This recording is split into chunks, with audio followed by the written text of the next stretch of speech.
surge essa história da regra da maioria? Parece uma coisa simples, natural, mas, na verdade, como conceito, a regra da maioria, ela surge na universidade, né? A universalidade, né? É ligada a essa ideia que surge a regra da maioria. Vamos ver isso. Isso está presente no texto do Bobbio, que a gente sugeriu para a aula de hoje, né? O Conrado aí, Vivante, eu já falei para vocês em outros momentos dessa enciclopédia Einaudi. Enciclopédia Einaudi é uma enciclopédia de matriz assim, italiana. A Einaudi é uma casa de publicações italiana, né? Mas essa é uma edição portuguesa, e a edição portuguesa a organização, a estrutura é excepcionalmente mais interessante que a italiana, né? Então, aqui, a enciclopédia fala do conhecimento como um todo, mas o conhecimento é visto assim, ó, como... Não precisa ler o que está escrito, é só ver, é um mapa mundi, não é? Isso aqui é um mapa mundi, ó. Tá vendo? Cada grupinho de palavras desse define um volume. São 41 volumes para falar de tudo, sobre tudo. 41 volumes, né? E tem mais 2 volumes, 42 e 43, que é assim, como se fosse o índice. Então, todos os verbetes que tem em todos os 41 volumes estão simplificadamente, né, em 2 volumes, que são o volume 42 e 43, em ordem alfabética. Porque, obviamente, aqui não tem nada a ver com a ordem alfabética, né? Essa organização é só da edição portuguesa? Da edição portuguesa. A italiana não é assim? Não, pelo menos eu não conheço. Eu tive me orientando que tratava da questão analógico-digital. E como ela tem um volume dedicado a essas polarizações, eu fui atrás. Aí não era traduzido. Isso aí foi sendo traduzido aos poucos, né? Traduzido de Portugal, né? Saindo os volumes aos poucos, a gente encomendava e tudo. E o rapaz estava fazendo doutorado aqui em 98, 2000, por aí. E ainda não tinha a enciclopédia inteira. Então eu falei, vai buscar a italiana, né? Vai consultar a italiana. E ele foi. E aí a italiana que existia, disponível, era inteiramente ordem alfabética. Então ele achou o analógico digital porque a letra A, né? Mas não num volume como é aqui, onde o analógico digital estaria num volume assim, tipo dialética, que é um volume que é assim, abstrato, concreto, identidade, diferença, oposição, contradição, qualidade, quantidade, a temática, né? Mas, enfim, tem um volume que chama Política, Tolerância e Intolerância. Esse volume tem um texto sobre maioria-minoria, regra da maioria, e tem um texto aí de onde foi tirado esse excerto, né? Está destacado aqui para quem quiser dar uma olhada. Um volume inteiro não passa de 8, 10, 12 verbetes, né? Porque é tudo com 30, 40 páginas, não é um dicionáriozinho, não, né? Hoje ela está toda traduzida, mas olha o que o Vivante escreve, né? As condições de validade da regra da maioria em assembleias cujos membros sejam pares. Natural, né? Ninguém vai pensar na regra da maioria para eleger quem é o piloto de um avião. O avião tem, não é, os tripulantes, tem os passageiros, aí diz, está todo mundo aqui, democraticamente vamos eleger quem é o piloto. Não é uma relação cujos membros são pares, as funções são diferentes, não é? Uma família, a gente não faz uma eleição para poder decidir quem é o pai. Vamos votar? Aí a maioria ganha, né? Está eleito o pai, a mãe, é outra estrutura, né? Então, agora, qualquer que seja o contexto, mesmo eu dizendo não vale a regra da maioria, né? A maioria não tem o direito nunca, em lugar algum, né? Não é legítimo, de limitar a liberdade dos outros, das minorias. A maioria não pode significar por lei que venceu a maioria, morte à minoria. Não é? A dinâmica começa aí. O artigo todo da enciclopédia é sobre essa dinâmica. Quer dizer, trechos disso daí eu peguei no artigo A Regra da Maioria, que também já pus à disposição de vocês aí, meu, né, na revista do IEA, e que está nesse livro aí, né? Educação, Competência e Qualidade. O Bobbio, no texto que foi sugerido e vocês copiaram, ele fala da origem, né, da regra da maioria, em universitates, em holotes de holós, assim, do totalidade, né? Um conjunto olhado em sua totalidade, não em tomos, em holotes não em tomos. Tomos, o que é um tomo? Tomo é um pedaço, né? Átomo é aquilo que não se divide. Supostamente, quando o átomo foi imaginado, não se dividia. Hoje o átomo tem mais de 400 pedaços catalogados direitinho, né? Mas o átomo significava sem divisão. Tomo, divisão, né? Então, você poderia pensar num ambiente de universalidade, como, por exemplo, da Enciclopédia Einaudi, olhada inteira, mas não num volume específico dela, não é? E o procedimento necessário, mais idôneo para a formulação de uma decisão coletiva em totalidades, não é? Em associações de interesses comuns. Somente a partir do século XII o termo passou a designar a comunidade de professores e alunos, o termo universitatis. A partir do século XII, né, é que passou a designar comunidade de professores em torno do conhecimento em sentido amplo, mas sempre a ideia de universalidade. É interessante porque nós estamos querendo ver aqui a conversa da maioria, mas a ideia de universidade nasce associada não à da especificidade das carreiras, né, e dos institutos, mas ao conhecimento em sentido amplo, né, pleno. Hoje a gente quase que esquece disso. Você entra na universidade, entrou, mas você entra numa carreira específica, né? Viaja pouco pelas outras áreas. Praticamente você já entra especialista, né? Isso é um texto do Bobbio, A Regra da Maioria, Limites e Aporias. A aporia sabe, poros é passagens assim, né? A aporia é beco sem saída, mesma coisa no popular, né? Há poros, né? Sem saída. Bom, é preciso pensar assim a regra da maioria, não é? Associada à ideia de democracia, né? Porque é natural, quando você fala de uma coisa, as pessoas pensam na outra, e há distinções assim fundamentais. Quer dizer, falar de democracia, falar do cidadão, da cidadania, e isso a gente vê que é muito diferente na Grécia Antiga ou hoje. A gente hoje está falando de democracia e por tabela da regra da maioria, como vamos ver, muito mais na cola do Dewey, no livro Democracia e Educação, que é de 1916.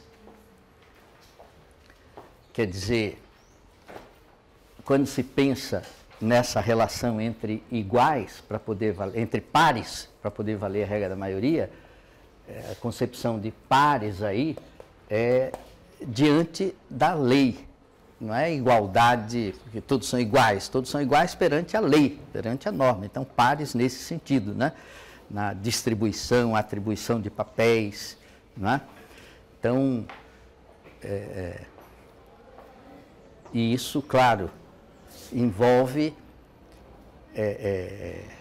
toda a pretensão de autonomia, envolve o direito à diferença, né? Pensar com a própria cabeça, ser autônomo, né?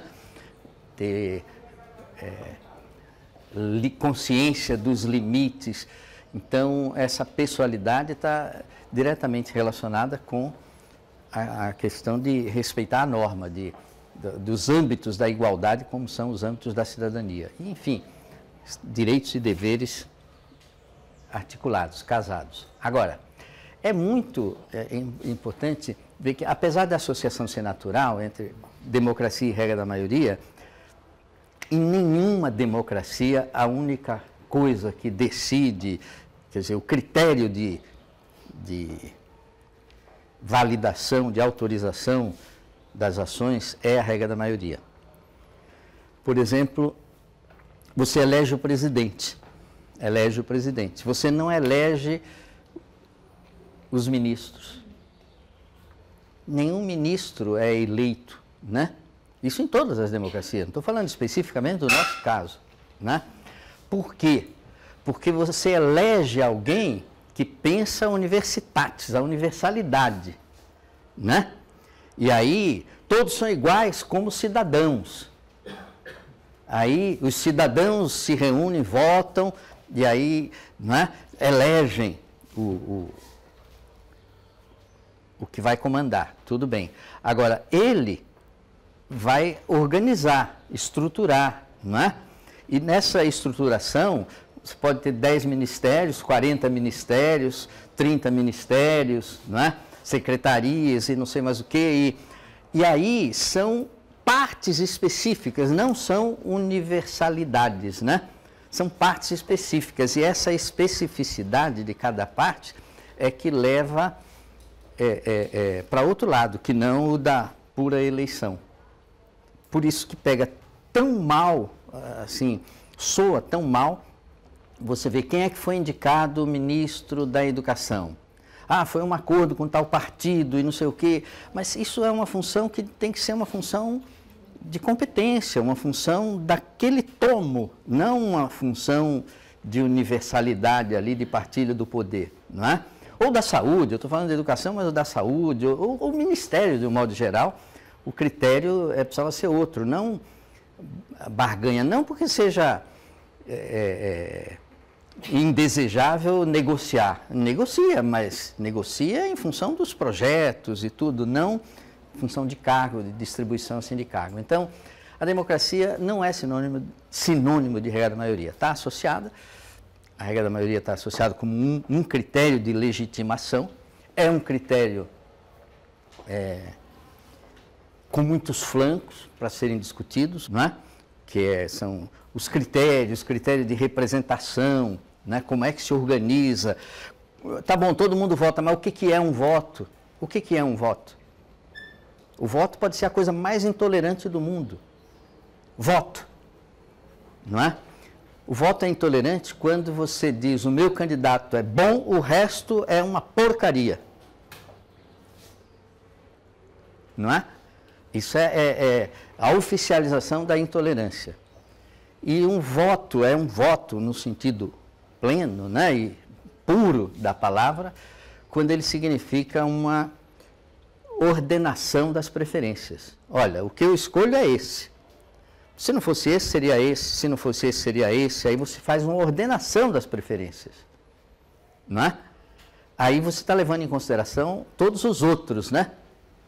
Tá certo? Eu prefiro esse, mas pode ser que seja esse que venha, né? E é claro que quando se faz uma ordenação de preferência, a eleição deixa de ser um simples processo de contagem, porque fica muito mais complexo, né? Comparar preferências individuais, não é?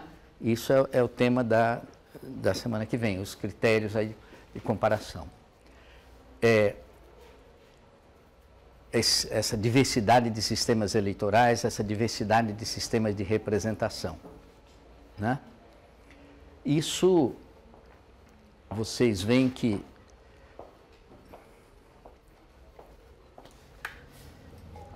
na própria monarquia,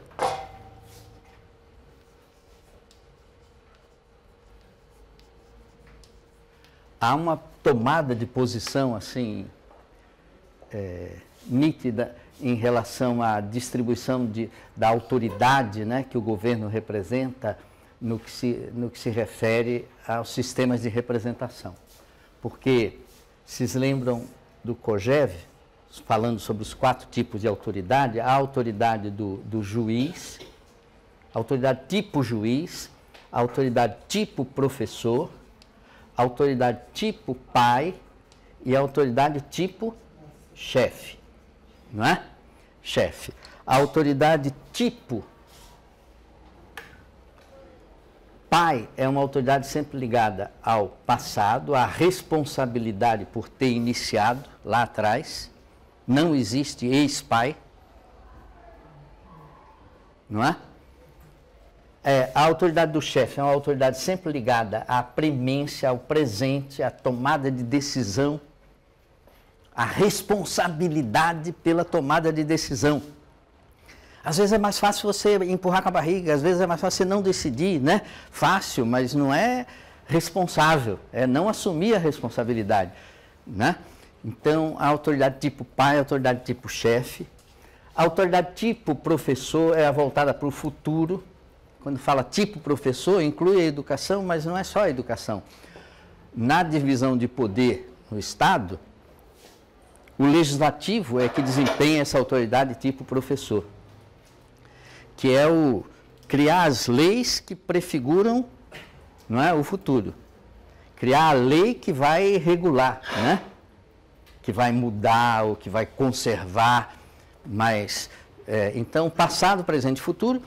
E a autoridade tipo juiz, que o tempo aqui é a eternidade.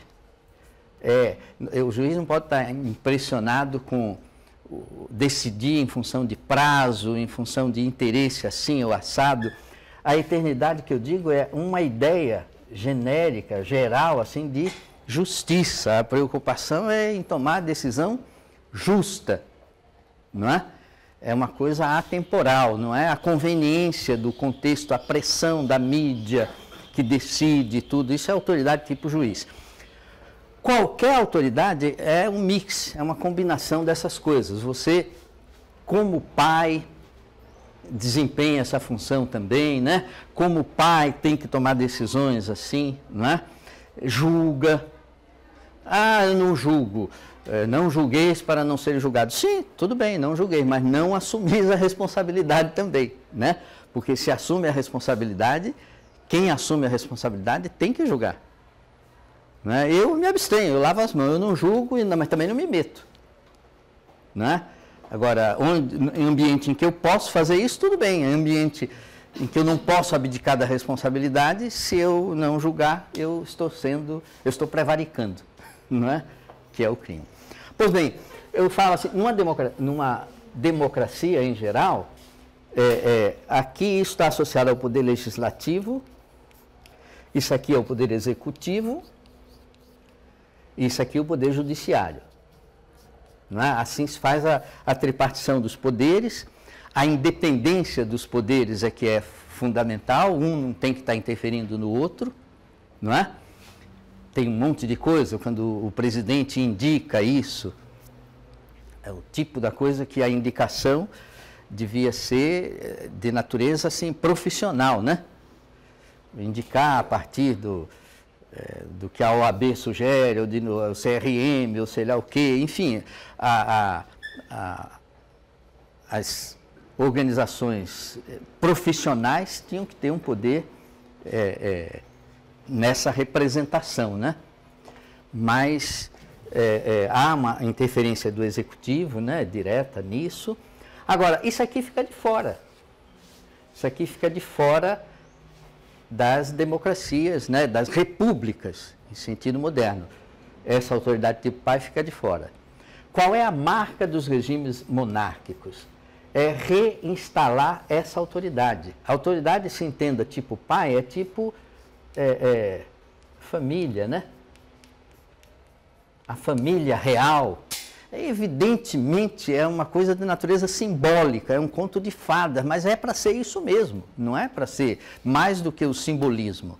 Ninguém espera que a rainha da Inglaterra vá resolver os problemas econômicos do país, ou, não é? Ou criar as leis, nem nada. Agora, e tem a corrupção de todas as ideias, corrupção do executivo, né?